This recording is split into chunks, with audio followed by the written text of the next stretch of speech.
Welcome back. Let's get on to the second segment of our time together on business modeling. Our time is now going to be devoted to how we can assure your organizational success. And we will use a tool that most strategists require you to be able to put in place. In fact, even bankers would require you to be able to look into this. What are your strengths, your weaknesses, and what are the opportunities and threats that the external world is presenting through to you? And I'm going to encourage you to be able to work from the outside in instead of from the inside out. Most organizations look at their own strengths and their own weaknesses only to find that the opportunities in the world out there have changed so much that the strengths they had are irrelevant. Therefore, be deliberate about working from the outside in. Check what is coming in the world that you're functioning in. What are the threats that may very well be shown up right now that if you have not developed internal strengths and competencies, you would find very difficult to navigate? It is critical to be able to pay attention to all four areas, starting from the outside in. At the start of this century, Jim Collins released the book Good to Great. It was seminal. It addressed itself to key factors that distinguish organizations that are good from those that are great. He drew some insights from Aristotle, who during the times of enlightenment spoke to the fact that good stood in the way of excellent. In there, he then introduces the concept of the hedgehog. And during these times of disruption, it becomes all the more important for us to be able to consider these three key elements. Key quality number one is to simplify complexity. The business world is becoming all the more complex. When you can come up with a silver bullet of simplicity, you are guaranteed business into the future. Second is to confront the brutal facts. What we have gotten in the last year as a result of COVID-19 is our ability to appreciate whether or not our business is actually essential to the economy. Luxury businesses have not been able to survive that much further. Your challenge is to be able to confront the brutal facts around your own business. The exercise that you engaged in the previous segment are following, as it were, the 4-action framework, where you begin to look into things that you need to eliminate, reduce, and what you need to raise and create. That helps you in confronting your brutal facts. Finally, you want to exercise sound business judgment. You want your enterprise to continue because you have brought in wisdom, as it were.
Omar Khan, the founder of Software as a Service, the SaaS Club, helps us to be able to simplify our business in order to be able to ensure that it is built on solid pillars that will distinguish it into the future.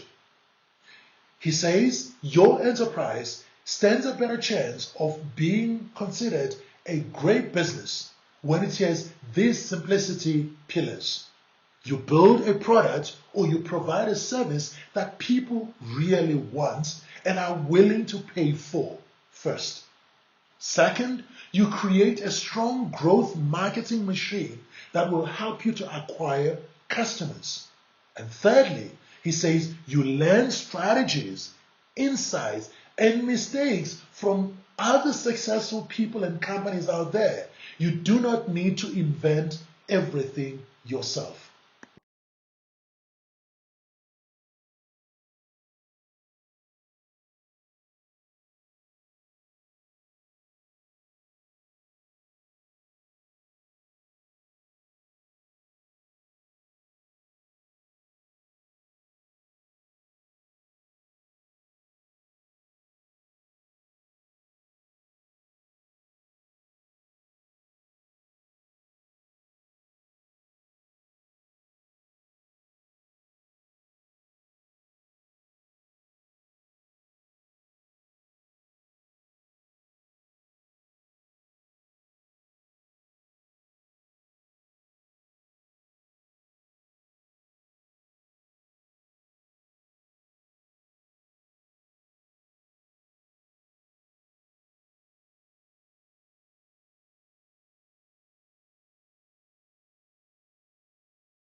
A good many of you indicated that you want to grow your enterprise. If you are to be able to do that, you may want to be able to look into your hand and identify these 5 key factors as going to help you in determining the potential of successfully navigating the storm, even in the light of COVID-19 and what will come hereafter. Ask the first question: what is trending in the marketplace? When we have our discussion later on the business model, there will be at least 9 new business models that have been brought through because there is a realization that the business model we've heard aren't yielding the results that they should. You also want to be able to ask, secondly, what opportunities have arisen in the marketplace that you can exploit? Thirdly, you want to ask yourself, how are you positioned in the marketplace so that people get to be able to contemplate and consider you when those opportunities arise? Fourthly, you need to be able to understand that you are perfectly aligned for the results you are currently getting. Therefore, consider, are you aligning your business to where you want to take it to? Or is it going to become well prepared for the world that no longer exists? Finally, you may want to be able to start looking into what are the key competencies, core competencies of your organization and capabilities that you need to hire into your company so as to be able to be truly a trendsetter and a successful business person who may very well be an industry standard bearer. As you grow your business, it is important to be able to check how the environment is really shaping up. Every strategy conversation has what has often been referred to as a pastel analysis. While that has been good, I have found it necessary to be contemporary and address 2 additional factors that do not appear in pastel. And I have reframed this in a manner that I'm presenting through to you called Stipple HD. The starting point has got to be what's happening in the social space. It is vital to be able to think about the social elements because the changing lifestyles have a bearing on how your business is going to fare in industry and it will fare amongst your competitors. If we don't pay attention to how people are shifting what it is that they buy and warm up towards, we will find ourselves with products and services that aren't going to be purchased, and therefore that will create problems for us. We might find ourselves going belly up in terms of our businesses. The technological aspect has become almost vital. Even this process of learning is happening with the aid of technology. One of the key questions, therefore, that we need to be able to ask is what's happening in terms of information, communication, and technology? What is the access like? The people that work in your organization, do they have access to ICT itself? Do they have the tools to be able to get the work done? What platforms are they using in order to remain connected to you and do business well, but also connected to the customer base? How are you maintaining relationships with the use of technology? The economy, it becomes a crucial factor to be able to pay attention to. We look at what's happening in the global space, but it's also important to look at opportunities that have come through with the Africa Free Trade platform that has been made available for us. So continental markets are becoming all the more open for us. And we know that as a country, we have been counting ourselves as a gateway to the continent. If that be the case, we need to be able to make our business relevant to the needs of the continent. At a political level, you would fully appreciate that there are a lot of things that have to do with service delivery or lack thereof that local government, provincial government, and national government are battling with. It's going to be a year of elections, and therefore how organizations are gearing themselves up, political organizations that is, will play a big part in terms of how you do your business and how your organization becomes relevant. Because the state of the nation, the state of the province, the state of the city has a bearing on what you do. But obviously what has become all the more critical is how each of the key levels of government have been responding to COVID-19. At the same time, the question is how business has been supportive of the efforts of the state around COVID-19. In the legal space, it is important to be able to appreciate legislation specifically relevant to your sector and to your industry, as well as the amendments that are being brought through to those legislations so as to facilitate, among others, transformation. You are in this program in part because ESD and CDP are processes that have been put in place to bring about transformation in your own sector.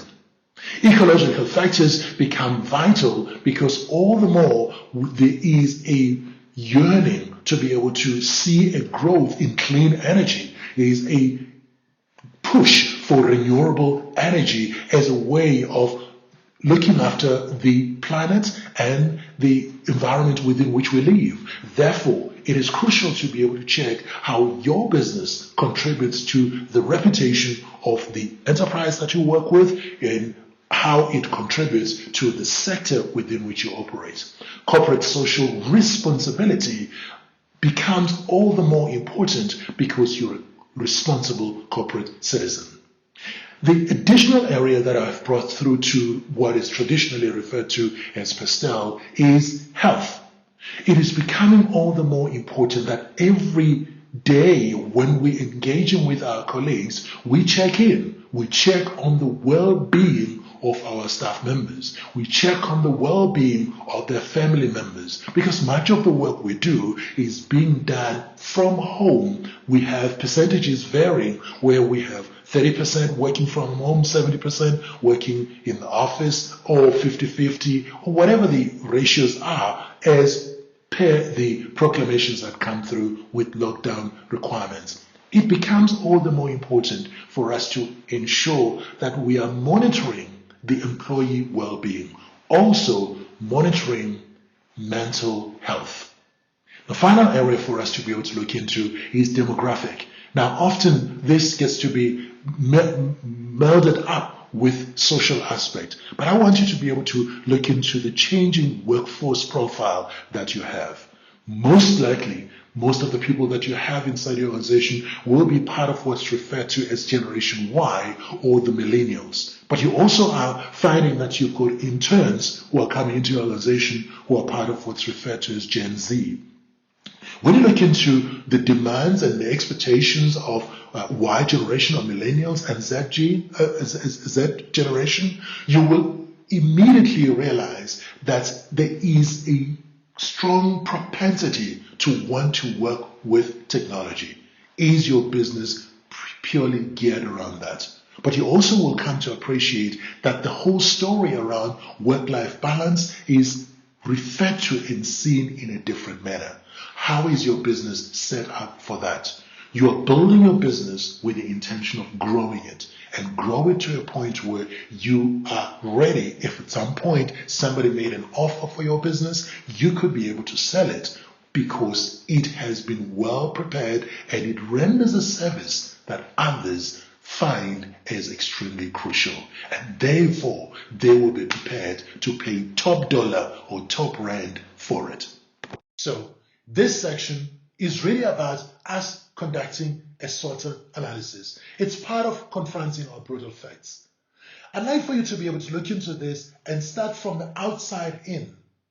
Mostly when you look into SWOT, it is inside out. But I'd like for you to be able to begin from the outside in.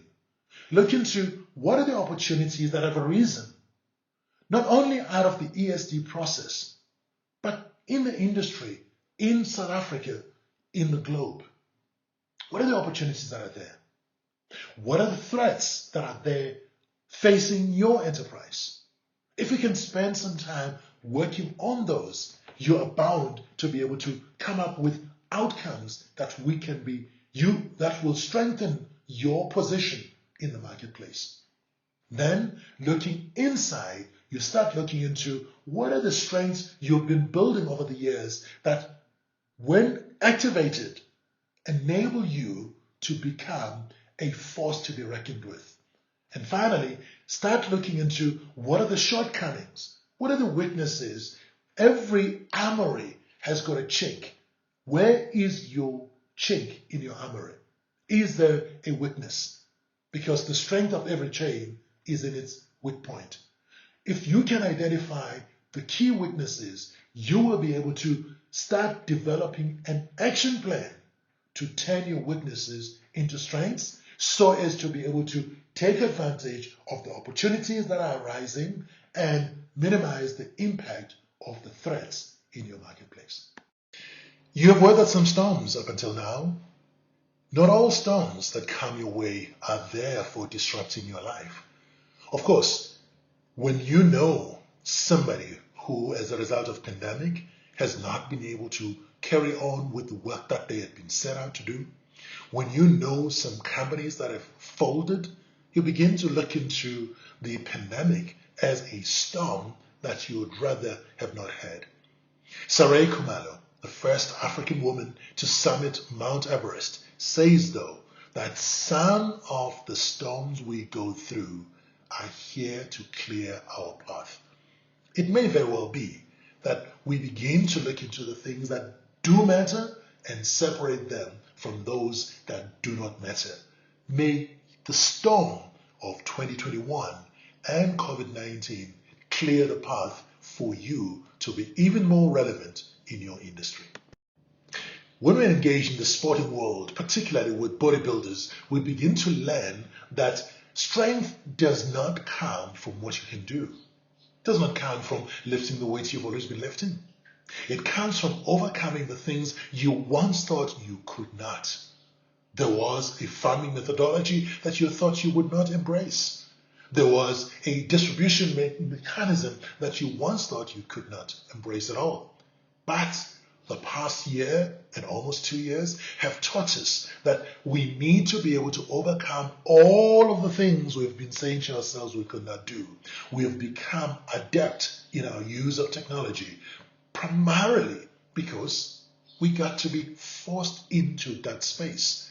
But as an entrepreneur and as a business leader, You want to be able to determine for yourself the things you will invest your energy and your best efforts into.